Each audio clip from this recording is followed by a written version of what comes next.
Hey guys, Mike here, the Detroit Borg, and I'm pretty excited to bring you both colors of the Moto 360, the most anticipated smartwatch this year.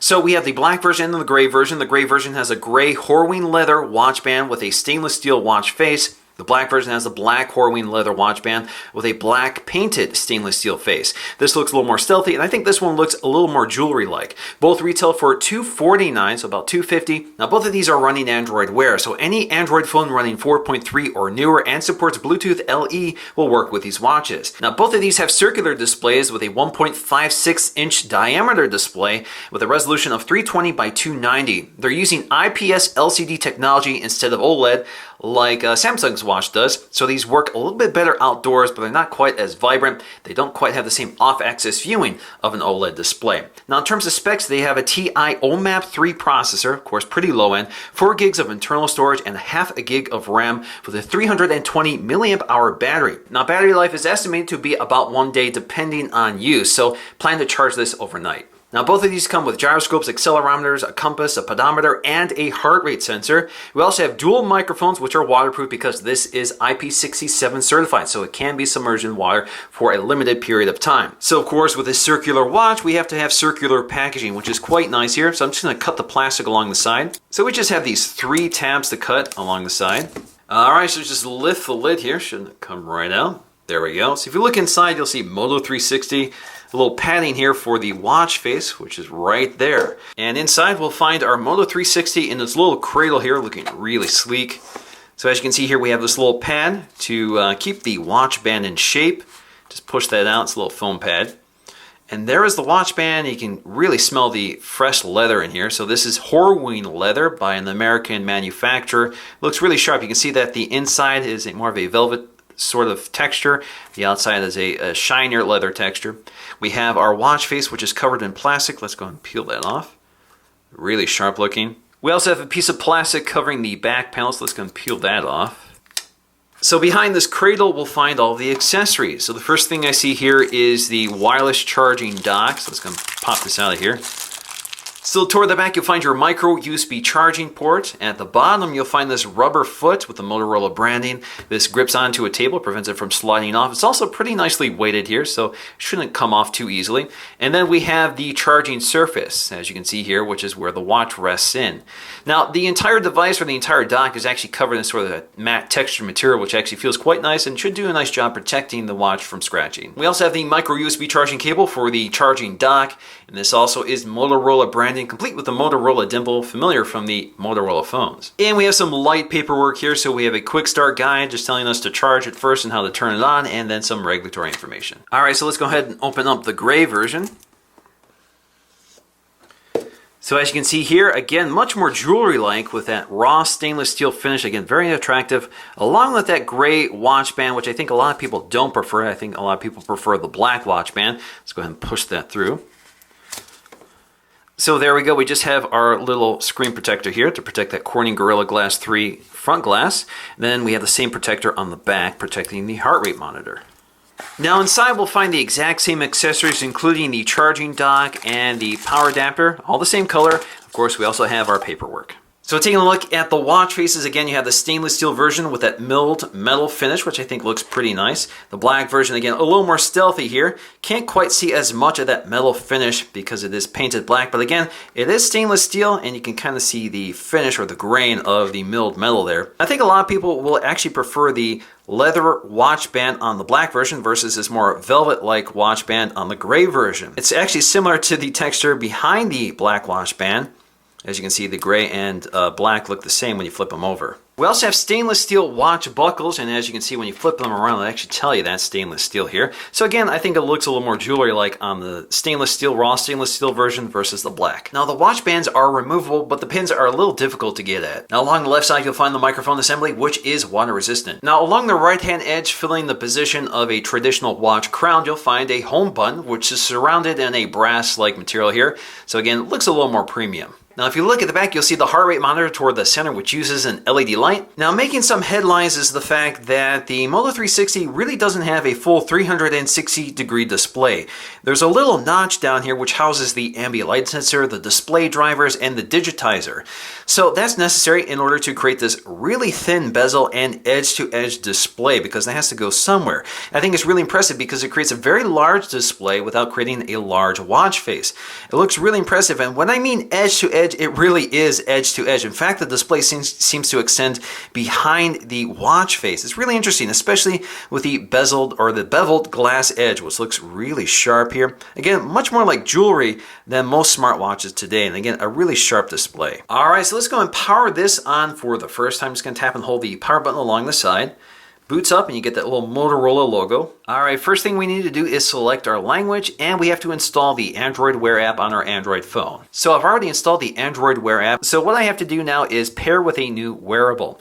So right now it's scanning for available devices. Right now I have 3 available, but the one I want is displayed right here. In fact, if you go to your Android Wear device here, you actually see the identifier. So you can see Moto 360 B583. So I'm going to go ahead and select that one. So right now it's connecting to the watch using Bluetooth. So you, of course, need to make sure that Bluetooth is turned on. We're going to click pair.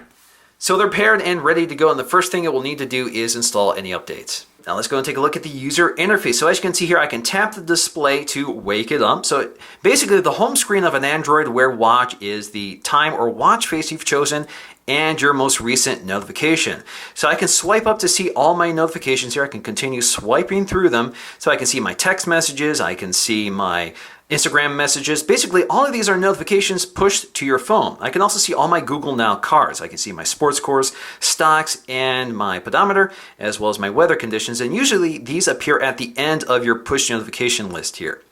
So for example, I can see a preview of this notification. I can tap on it to expand it so I can see the text of it. Now if I swipe to the right here, I can see this specific message thread, so I can see all the messages here. And I can swipe to the right again to act on it. So I can reply via SMS, or I can have it open on my phone. So if I go to reply to SMS, this is a test of voice dictation. So now I could send it or cancel it.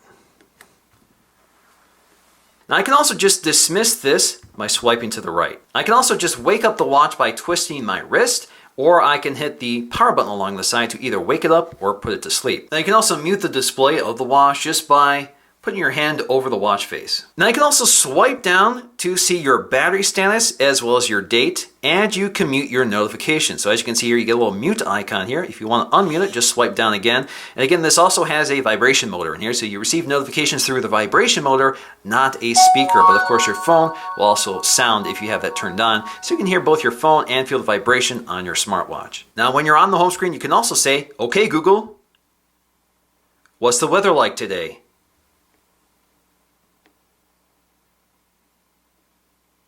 Now you can also swipe up here to get to the other actions that are available under Google Now. And if you swipe all the way down here, you'll see you have your settings panel and you have your app launcher. So if I tap on settings here, you can see what's available. I can adjust my brightness. Now by default, it's set to auto right here, which is smart because it uses the ambient light sensor to automatically dim or brighten the display depending on conditions. But personally, I prefer a little more control here, so I've been running this on 4. You also have ambient screen. So basically, ambient screen on allows you to see the device's watch face and most recent notification in a dimmed state. So if you have that on, that will drain the battery more quickly. But if you have it off, the watch face completely goes dark and goes into standby mode until you twist your wrist to wake it up. Personally, I prefer to have a watch face on at all times so I can quickly turn my wrist to see the time. Now we also have airplane mode, which you can toggle on and off. You can power it off, restart it, reset the device. You can also change the watch face or go to about this device. Now the watch face is also pretty easy to change here. So all you have to do, wake up the device, tap and hold on the watch face, and you can cycle through all the available watch faces here. So you can see there are a lot of watch faces. Some of them are preloaded using apps on Android, but you can see the ones that Motorola have included are circular in design, and they have a nice design here. Now personally, I prefer the rotate watch face here just because it keeps the time toward the top and allows room for the notifications here. Now if I tap and hold the power button along the side, this will take me to my settings panel here. So that's one way of quickly accessing your settings for controlling your screen brightness. Now what Android Wear doesn't yet feature natively is an app launcher. So in order to access an app launcher, just get to the Google Now screen and swipe up, and we can go to Start. So if we go to the Start panel, these are apps. Some of them come preloaded with the watch, including the heart monitor, as well as apps I've downloaded from the Android Google Play stores. Now this app is designed specifically for the Android Wear watch. All I have to do is download Android apps that support Android Wear. So you can see here I have my light controls for controlling my hue lights. I can turn them off or turn them on.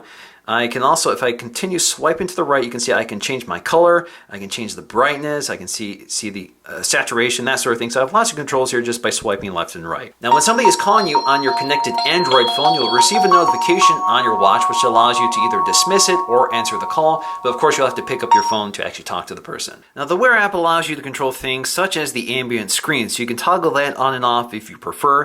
You can also select whether you want to see cards on a dim screen or not, and I say always show because it allows me to see my most recent notification. You can also silence the connected phone if you prefer, so only the watch pushes the notifications. You can also show calendar events, and you can resync all the apps from your phone to your watch if somehow they fall out of sync. You can also prevent some apps from pushing notifications to your watch. So for example, if you don't want Instagram to push notifications, you can select that, or of course you can remove it. Now Motorola also offers a free app for controlling your Moto 360. So for example, you can see your watch faces, you can see your wellness profile, as well as your geolocation for the watch. So you can see the ones that are available, and you can select the one you want directly from this app instead of selecting it on the watch itself. Now I also have some customization options here. So for example, my preferred watch face can be either white or black, or I can select some of the color choices here. So you can see blue is by default, but I can also select red, click update, click OK, and it will push the update to my watch. So although some text tends to be cut off at the edges, especially when you're scrolling up or down, but Android Wear is pretty well adapted to a circular or square display. Now in terms of performance, the Moto 360 does tend to be a little laggy compared to the Gear Live and the LG G Watch, which are running Snapdragon 400 processors. So those seem to be better processors than the TIO map in this watch, but thanks to the simplicity of the user interface here, I don't think it's a big concern. Now in terms of battery life, the Moto 360 is actually very consistent with the LG G Watch. It's not as good as the Gear Live, but I'm able to easily get a full day out of this watch without it running out on me. In fact, in the past week of testing, using the watch heavily on my wrist from day to day, I have not run the battery down until I've gone to bed. This is also the first smartwatch to support inductive charging. So instead of having to connect a dock or a clip to charger device, all I have to do is rest it on a wireless Qi charger, either one they've included, or you can use any third-party charger, like for example the Nexus charger I have right here, works the same either way. Now although the Moto 360 looks like a heavy metal watch, it's actually very lightweight, 49 grams versus 59 grams for the Gear Live and 63 grams for the LG G Watch. So it's one of the lightest smartwatches out there right now. Now, I've run into a few occasions where the Moto 360 has been powered down accidentally, and I think that's partly due to the fact that the power button sticks out along the side, and with a circular watch face, it's pretty easy to accidentally press and hold that button in a number of situations. So for example, if you're bending your hand or if you're leaning on your hand, the watch can dig into your hand and press that button to power it off. Or if you stick your hand in your pocket and the edge of your pocket kind of connects with that, and pressing and holding it powers it. So there have been 3 occasions in the past week where I've gone to my watch and found that it's accidentally powered down. So the Moto 360 at $250 gives you a standout design, excellent materials, and a great user interface. I'm a big fan of smartwatches because it puts the notifications on your wrist instead of having to constantly take out your smartphone to check what that notification was. So I'm a huge fan of smartwatches, and without a doubt this is the best one right now, so it comes highly recommended. So that's going to do for me in this video. Thanks for watching, and I'll see you again in the next one.